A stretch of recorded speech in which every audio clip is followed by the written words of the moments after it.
We are excellent. I am excellent.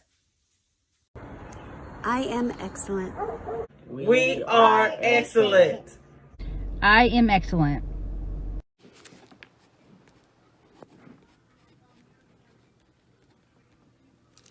I am excellent. I am excellent. I am excellent. I'm excellent， 我最棒。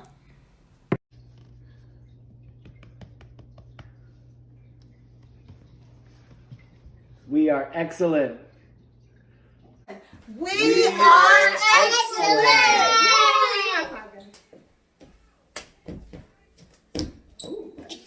We are excellent. And all is well. All is well. Hello, my name is Miss Ashley and I represent the Boys and Girls Clubs of Greater St. Louis.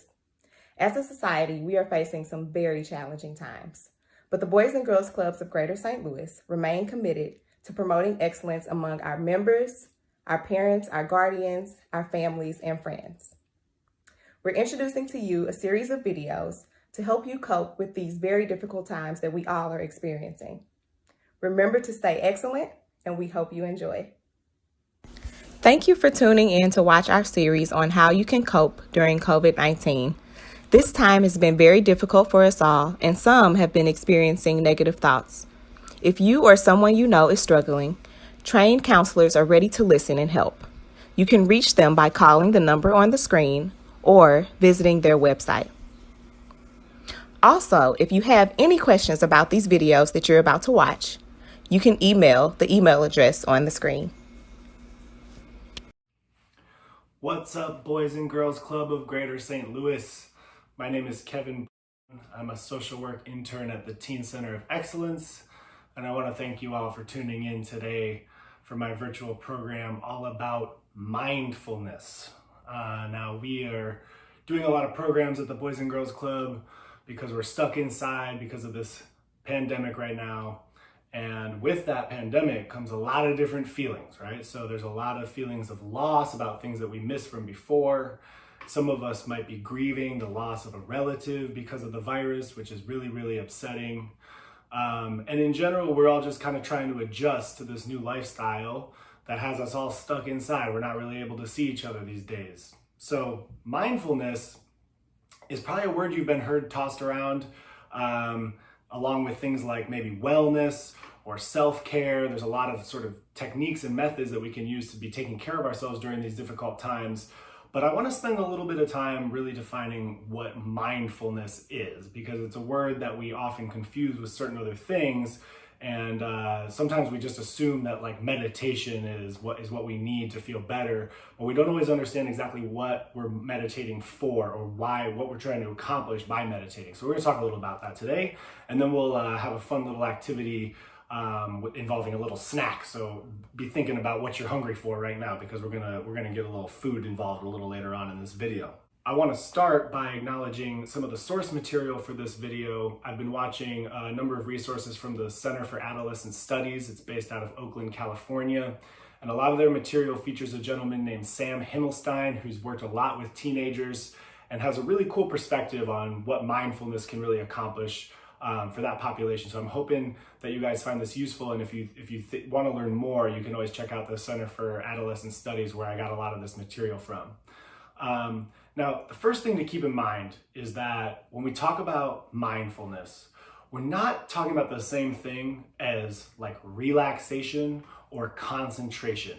When we think about meditating and we think about breathing exercises, we can sort of accomplish one of those three things. Sometimes with a lot of practice, we can develop all three, but I think it's important to make a distinction between what the three are really doing. So let's start by talking about concentration.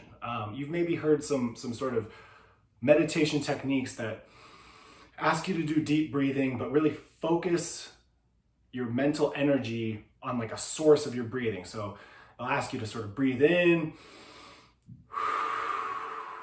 and when you breathe out, you're starting to think about where your breath is centered. Some people might find that around the nose or the mouth. Others might find it in the chest or in the stomach. And with that type of meditation, the idea is to really focus your energy on one location of the breath. And this can be useful for focusing your energy if there's a lot of distractions around. Let's say you're about to take an important test or an exam and you want to just kind of like clear the distractions away. This is useful for really bringing focus into something central. So focusing your breath on a specific part of the body is kind of designed for concentration. And the comparison that Dr. Himmelstein uses is between a flashlight and a street lamp, right? So when we breathe and think about something very specific, we're kind of like shining a flashlight, shining a spotlight on this one aspect of the breath. And we're really kind of trying to focus our mental energy on that.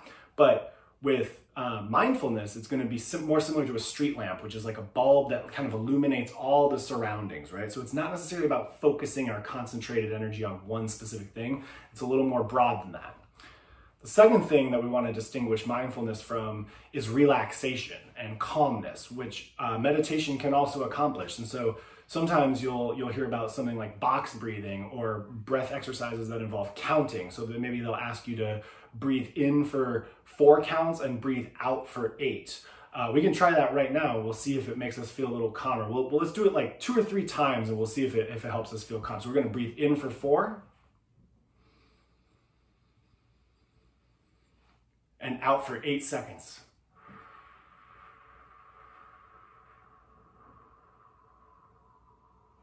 One more time. And out for 8.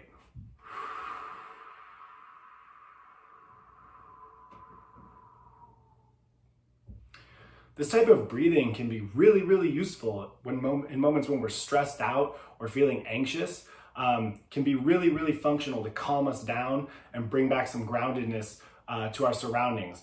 But I want to make it very clear that mindfulness breathing and mindfulness that we're going to be talking about today is not the same. It's not designed to necessarily relax you or calm you down. Even though meditation and other breathing exercises can have that effect and can be very useful for that purpose, when we talk about mindfulness, we're talking about something a little more broad, right? We're talking about sort of general awareness. So we're gonna start with a little exercise to get us sort of oriented to this line of thinking. I'm gonna be asking you a question, and I'm looking for like a 1 or 2 word response to this question. So you don't have to type it out, you don't have to answer out loud, but I do want you to think about 1 or 2 words in response to this question. Before I ask it, I'm gonna ask you to pause, and we're gonna take a breath together. And then I'm going to ask you to identify 1 or 2 words that identify your experience right now. So that could be thoughts, sensations, feelings. When I say sensations, I mean like physical sensations. You might be hungry, you might be sleepy. Maybe you're feeling anxious, maybe you're feeling calm, maybe you're feeling excited. It could be anything. But before you answer this question for yourself, here's what I want you to do. Pause, stop, and take a big, deep breath. Here we go.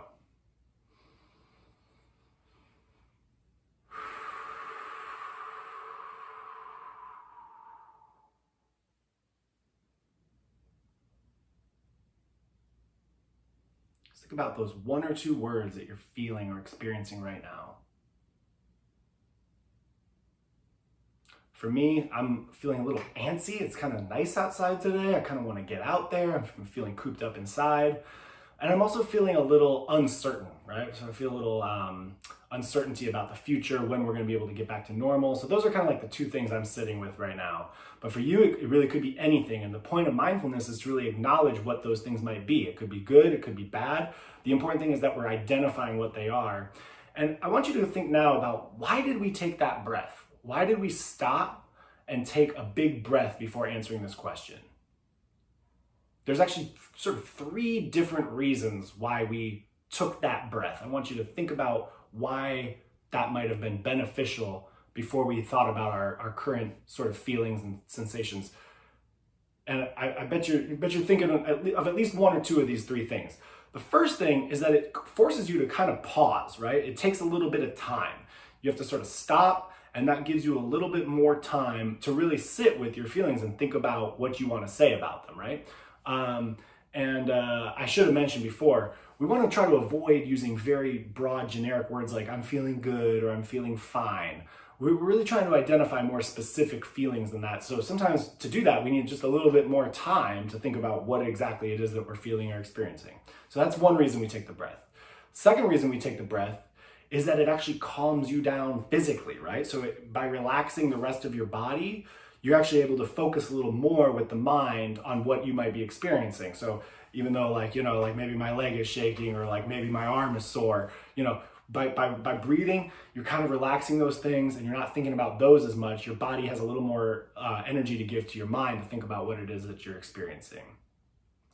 And then the last thing that's maybe a little less obvious is that it also calms you down mentally. In addition to calming you down physically, it actually just sort of calms the mind down, right? So like right now I've been talking a lot and it took me a moment. That breath was very useful for me to stop thinking about what I'm saying and start thinking about what I'm really feeling, right? So that breath is sort of like an internal calming. It's not just physical, it's also mental. So it can be very useful for that. So I'm gonna ask you to do this one more time. I'm gonna ask you a slightly different question this time. So here, I'll give you the question first, and then we're gonna pause, we're gonna take a breath, and we're gonna think about the answer to this question. Here's the question. It might be a little trickier than the previous question, but I wanna know, what do you miss about life before the stay-at-home orders, before we were all forced to sort of stay indoors?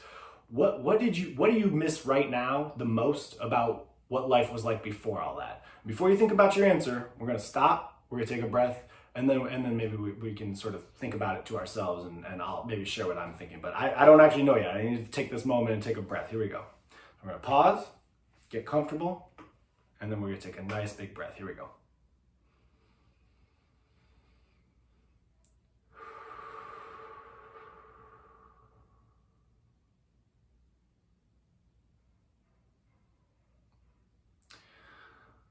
It may seem obvious, but for me, it's definitely interacting with people in general, but more specifically, my classmates.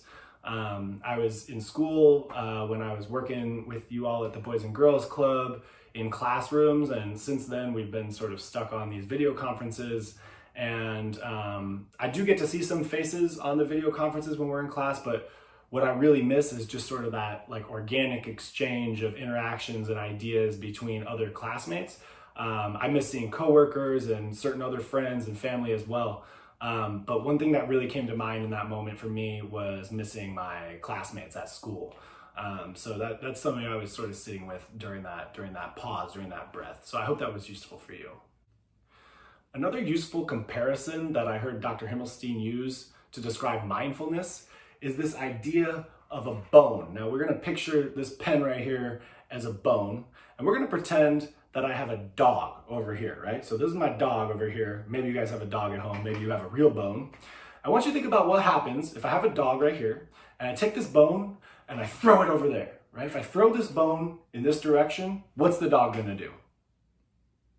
Dog's gonna run after the bone, right? Pretty obvious, but here's what I want you to think about compared to the dog. We got this lion over here, big apex predator lion hanging out on this side of the room. I got the same bone. I'm gonna throw it in the same direction, looking at the lion, throwing it this way. What do you think the lion is gonna do? Does the lion run after the bone? The lion is big enough to eat me, right? So the lion probably does not care about the bone. He might think I'm just taunting him. He's probably gonna come after me, right? So this is the difference between mindfulness and distractibility. So the dog sort of running straight for the bone, not really even sure why, can't necessarily eat the bone, wants to chew on it, easily distracted. The lion is thinking more about how it's getting its next meal. It's aware that the bone is there, but it's not necessarily chasing after it right away. It's thinking about all of its options, right? We want to think about mindfulness as embracing the lion mind over the dog mind, right? So the lion mind is just generally more aware and a little less distracted. And so we're going to use this definition to describe mindfulness as non-reactive, non-judgmental awareness, right? So we're not reacting to the bone going over there. We're not necessarily judging ourselves for thinking about chasing it, being maybe tempted to chase it. We're not necessarily critiquing ourselves on that, but we're aware that it's there, right? So we're thinking about all of our choices. This leads me to my next useful tool for thinking about mindfulness, And it's a nice little acronym that we're gonna call STICK. And this is hopefully a word that you can keep in mind with you. Maybe we can even think about, instead of a bone, maybe this pen is a stick. Dogs like to chase sticks too. So before you chase the stick, I want you to think about this acronym, STIC. We're gonna stop. This is what the S stands for, stop. T is that important breath. We're gonna take a breath. T is for taking a breath, big breath in. And that's just as important as stopping, because it calms down the mind, calms down the body a little bit. I is gonna be imagine the outcome, right? Think about the consequences of the decision that you're about to make. After you've stopped and taken a breath, imagine the future. What does it look like based on the decision you're about to make, right? This is imagine. And then C is just choose, make a choice. At least if you follow this pattern, your decision is going to be much more informed, right? You're going to be thinking about all the factors that went into making this decision. So stop, take a breath, imagine the future, and choose. And with that, we're going to think about our next little activity. I want you all to go get a very small snack. Now, this snack could be any small food item. We're only going to take a couple bites of this thing. So if you have like a little piece of candy or something, that's cool. If I was thinking a lot of my teens really are into, like, you know, Flamin' Hot Cheetos, Flamin' Hot Doritos, Flamin' Hot Fritos, Flamin' Hot Funyuns. You're just gonna get one Cheeto, right? We're gonna get one small snack. So so you can pause the video, go get your snack, come back. I got my snack right here. I'm gonna be using a clementine, right? So I gotta start to peel this thing. And we're gonna use another little acronym as we're thinking about our snack. And that's gonna be SIFT, S-I-F-T. We're gonna be thinking about the sensations. How does this orange feel in my hand? It's kind of squishy. We're gonna be thinking about the images, right? Feelings, and then thoughts. So how does this orange really make me feel when I eat it? And then we're gonna really be trying to apply this mindfulness idea to the food we eat, because food has a lot of sensations going on, right? There's a lot of things going on when we eat a snack. So I'm just gonna take a small piece of my clementine here. I'm gonna take a couple little wedges, and we're gonna start by really thinking about how this snack item that you have, how does it really look? Use the SIFT model. What are the sensations? What are the images? How is it making you feel? How is it, my orange right now, already the whole room smells like citrus right now. It's very, very fragrant. It's very nice. And before you eat it, I want you to take another deep breath, clear all the senses. And then when we do take our first bite, we're gonna chew that thing for like 20 or 30 seconds. We're gonna spend a lot of time chewing this first bite. It doesn't need to be a big bite. In fact, the smaller the bite, the better. We're really gonna reflect on all the sensations we feel when we bite into this thing. Here we go.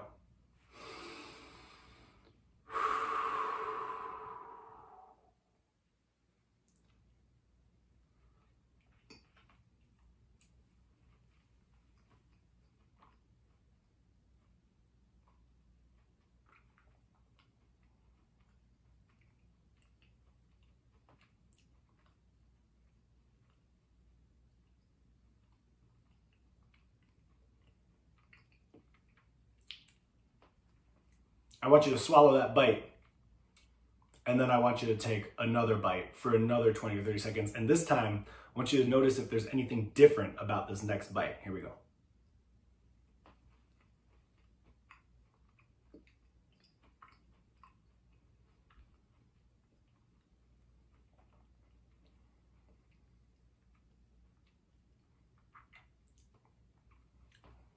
Okay. I could go on and on about my orange. I want you to think to yourself about what you just experienced. For me, the bites were slightly different. I noticed that I put it on a different side of my mouth, so it activated a whole different part of my tongue. But there were all sorts of textures, flavors. I think there were a lot of aromas that I could smell. I don't think it would have been nearly as good if my nose had been plugged. So we're thinking about all those different sensations as we eat a single bite of food, right? It's a tiny little bite, but we can practice this every day, right? Not only with food, but with all the activities we do each day. We can sort of practice this idea of mindfulness, starting to think hard about and being a little more aware of what we're experiencing. And just like physical fitness, your mental fitness needs exercise, right? So we think about working out to gain physical fitness. If you play basketball or something, you got to practice to get better. When we talk about mindfulness, it also requires practice. You basically got to exercise the mind to make sure that you're mentally fit. So this is the type of thing you can do sort of on a daily basis. We call it informal mindfulness, when you're a little more aware of your surroundings, a little more aware of your experiences, and it could be it could be anything from what you eat to the clothes you put on, what you're choosing to watch, what you're choosing to listen to, just sort of non-judgmentally reflecting on what those decisions imply and how you're experiencing them. So this is sort of like the way we can work formal mindfulness. And if you're doing meditation or breathing exercises, that's really great. And that's a really great way to exercise your mental fitness. And that's sort of formal mindfulness. And this is how we begin to sort of work that into our daily lives. Think about mindfulness as something we can practice informally on a daily basis. I hope this was helpful for you guys. I hope you enjoyed it. And you can now eat the rest of your snack and enjoy the rest of your day. Thanks again for tuning in. And hopefully we can all see each other real soon. Take care.